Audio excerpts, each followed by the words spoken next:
If I had any recommendation to make to Sri Lanka on this score, I would go back to development banking. You see, this is one of the worst things that was ever done in Sri Lanka, the privatization of the NDB and the DFCC. And the reason is all these countries, all the successful countries I mentioned, had one policy and one policy only that was the absolute bedrock of everything they did, and that was development banking, state development banking. And one of the important things about state development banking, it allows companies to acquire the advanced technology. I'll just give an example of China. You see, what China did, let's say, in terms of night vision technology, this is one of the most advanced technologies in the world. And you wouldn't automatically identify it with a low labor cost environment like China.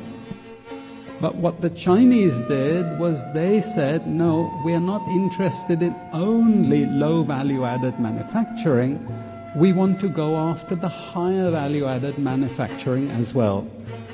Key to that is the development bank. So the Bank of China, I know this as a first-hand case study because one of my students actually was involved in the company that was developing night vision technology. What he told me is they got a massive loan from the Bank of China. And their job was to acquire the foreign technology and the expertise to develop this night vision technology, which is a very advanced technology. And this is where the development bank was so vital, because they gave this company the money to develop it in a way that they wanted them to corner the market in night vision technology. Within 20 years, this company had become number 2 in the world. Number 2. Okay, you wouldn't naturally associate a low wage cost environment with the acquisition of this very advanced technology. But the point about China is they're not interested in just having low wage or low remunerative tasks. What they want is a holistic approach. And this is why development banking is so important.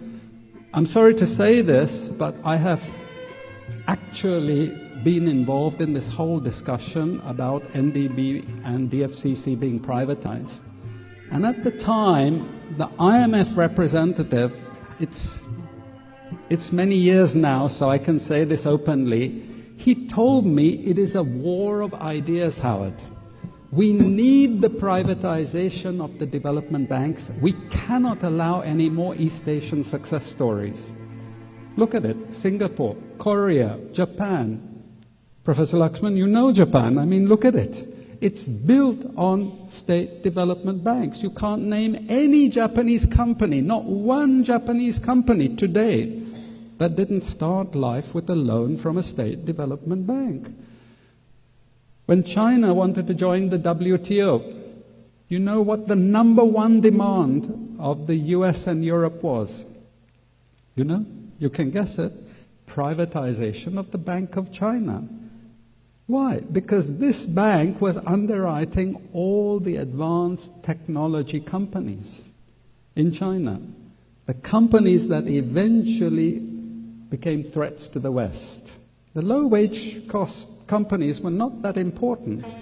It's the companies that were using the same technology as in the West. So, in answer to you, what I think is, indeed, it's possible that some industries relocate, but it's not inevitable and it's not necessary.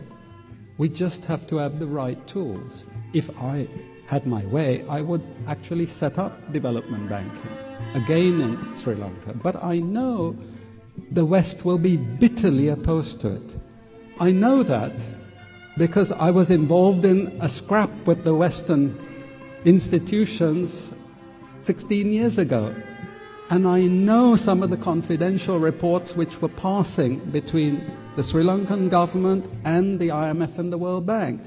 The thing they feared was state development banking, because that is the core. That's the core. Once you get state development banks, then you're in a totally different ballgame. You see, remember when they came in after the assassination of President Premadasa, the first thing the IMF asked for was privatization of DFCC and NDB. DFCC and NDB were the two most efficient banks in Sri Lanka. Why did they want them privatized? And after they finished with the privatization, did they go after Bank of Ceylon? No, they didn't. Did they go after any of the other banks? No, they didn't. They didn't go after the People's Bank. They were obvious candidates. Why did they go after DFCC and NDB? You now know. And this was actually in reports. I had discussions with World Bank people very directly. And they said, Howard, it's a war. It's an economic war. I don't blame the foreigners. I don't blame the Western countries. This is an economic war. Who do I blame? I say our people. If you forgive me for saying that, I blame our people. I don't blame foreigners. This is their job to block you. The question is, what are we doing about it? This is what is important. Thank you very much, Professor Howard Nicholas.